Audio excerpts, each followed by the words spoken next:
Bismillahirrahmanirrahim. Assalamualaikum warahmatullahi wabarakatuh.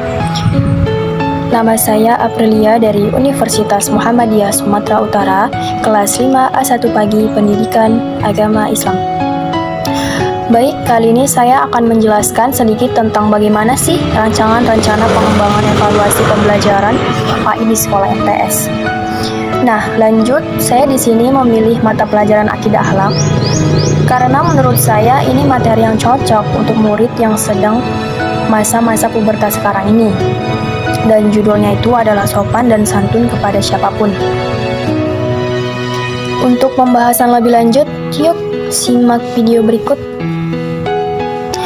Adapun langkah-langkah evaluasi yang seharusnya digunakan antara lain: 1. Menyusun rencana evaluasi hasil belajar.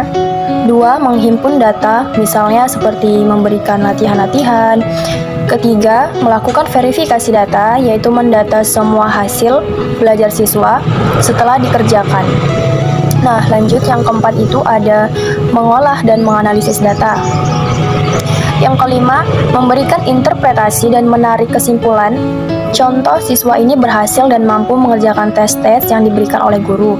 Dan yang terakhir itu ada tindak lanjut evaluasi. Itu kita harus mampu menguasai 6 aspek tersebut jika kita sebagai pendidik, karena merupakan kewajiban yang harus dikerjakan. Sebagai contoh rancangan tersebut, maka akan saya bahas sesuai judul materi tersebut, yaitu tentang sopan dan santun kepada siapapun. Berbicara sopan dan santun berarti sama dengan menghormati, menghargai yang lebih tua maupun lebih muda. Banyak di kalangan anak muda, para remaja sekarang yang minim akan pengetahuan itu. Jadi, sebagai pendidik harus memberikan pemahaman yang ekstra kepada siswa agar mau mengimplementasikannya dalam kehidupan sehari-hari. Nah, masuk poin pertama, yaitu menyusun rencana evaluasi pembelajaran PAI pada materi sopan dan santun. Nah, kita sebagai pendidik harus menyiapkan bahan atau materi apa yang akan kita ajarkan kepada mereka. Teknik yang seperti apa yang akan kita bawakan saat di dalam ruangan.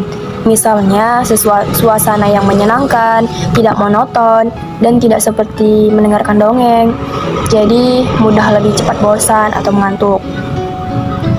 Nah, lanjut poin kedua, yaitu menghimpun data, memberikan tes atau soal-soal materi yang dijelaskan. Nah, di sini pendidik harus memilih mau tes yang seperti apa untuk diujikan. Misalnya itu seperti tanya jawab dan multiple choice, ya kan? Tes yang diberikan harus seimbang.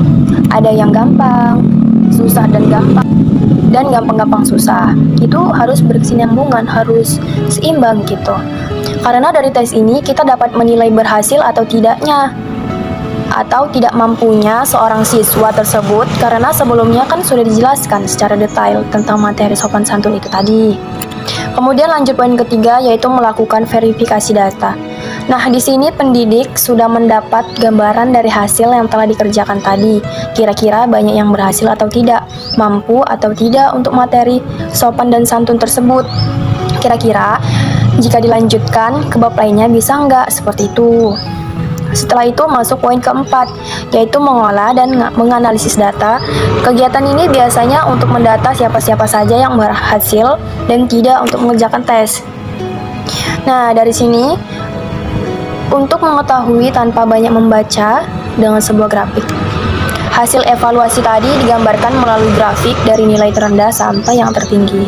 Nah, itu akan kelihatan siapa-siapa aja yang mampu dan tidak mampunya gitu untuk mengerjakan soal tadi.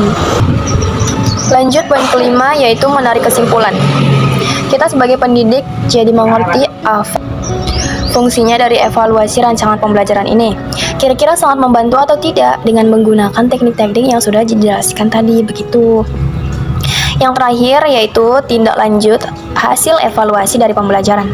Biasanya mencakup seperti apakah ada yang harus diperbaiki lagi tentang teknik-teknik ini untuk pemahaman peserta didik, atau begitu sulit untuk dijalankan, lain dan sebagainya.